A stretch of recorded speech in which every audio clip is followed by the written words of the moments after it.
नमस्कार दोस्तों, मैं हूं एस्ट्रोलॉजर मीनाक्षी और आज के इस वीडियो में बहुत बहुत स्वागत है आप सभी धनु राशि वाले जातकों का।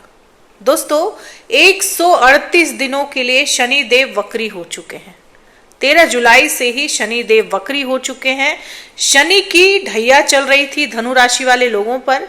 अब जब शनि वक्री होंगे तो उनकी ढैया का असर कम हो जाएगा। तो शनि की ये स्थिति आप लोगों के लिए अच्छी ही मानी जा सकती है।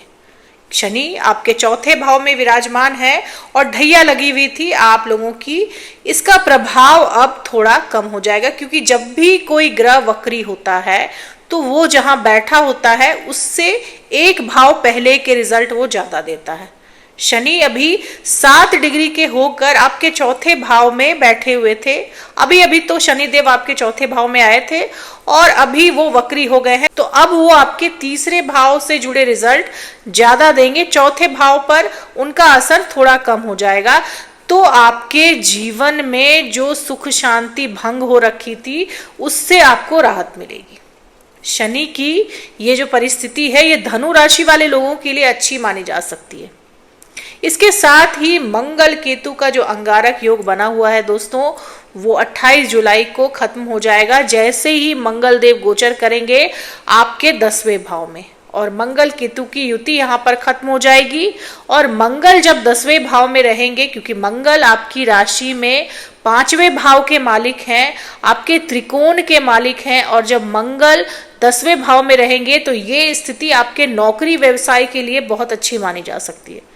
क्योंकि मंगल एक तो योग कारक ग्रह है और उस पर वो 10वें भाव में रहेंगे, तो 10वें भाव में मंगल देव बहुत ही अच्छे परिणाम देते हैं नौकरी व्यवसाय को लेकर।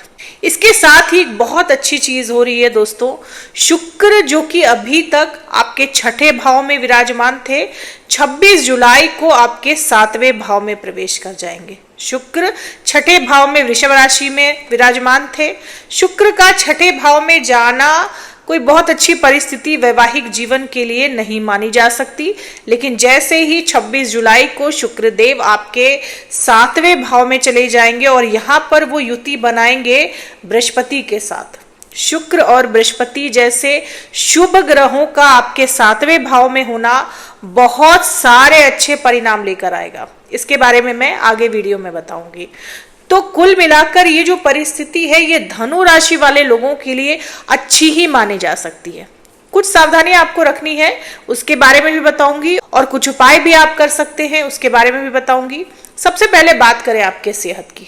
दोस्तों, बृहस्पति और शुक्र दोनों की दृष्टि आपके पहले भाव पर रहेगी, तो सेहत आपकी अच्छी रहेगी।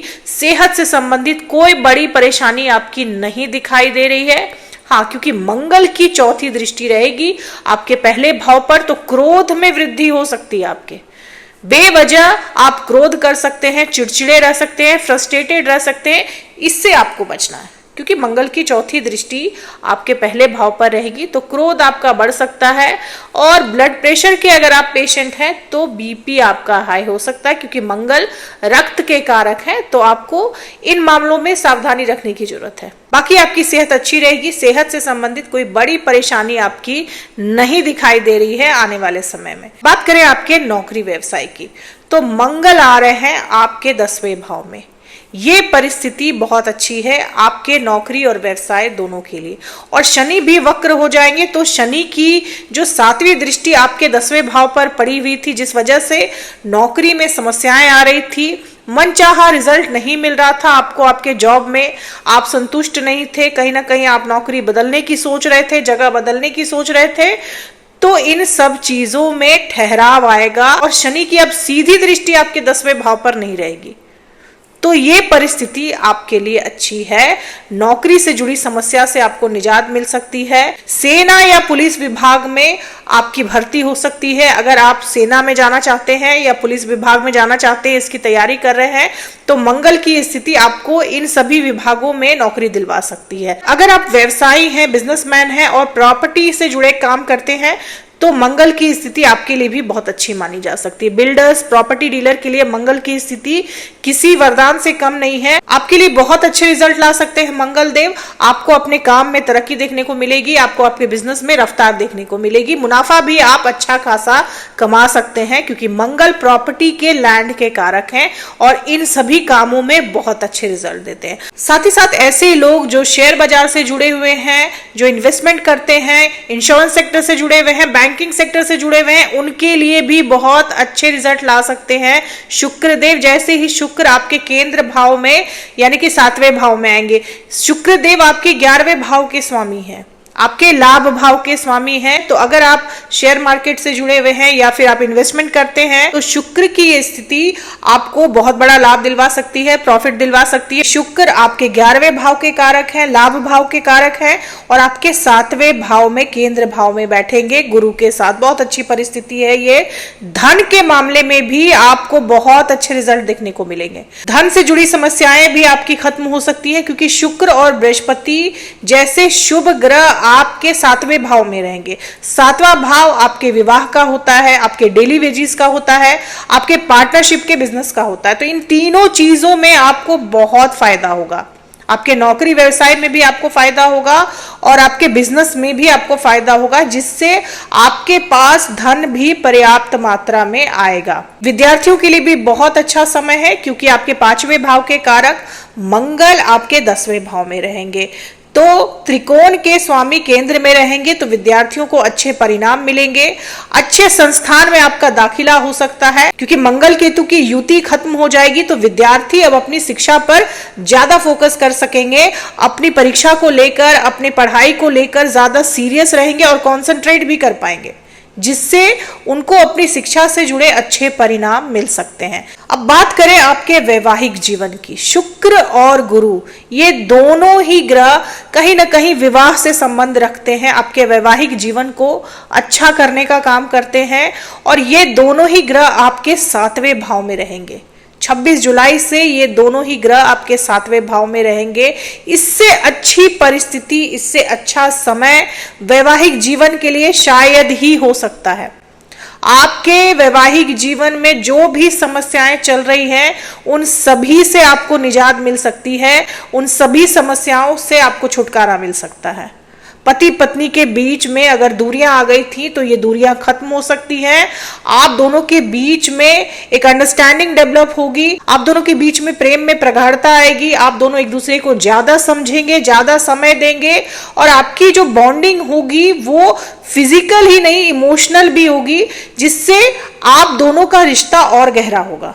क्योंकि गुरु और शुक्र ये दोनों ही ग्रह वैवाहिक जीवन को बहुत अच्छा करते हैं। आपके पति या पत्नी से आपको लाभ हो सकता है, धन लाभ हो सकता है, आपकी प्रतिष्ठा बढ़ सकती है आपके पति या पत्नी की वजह से।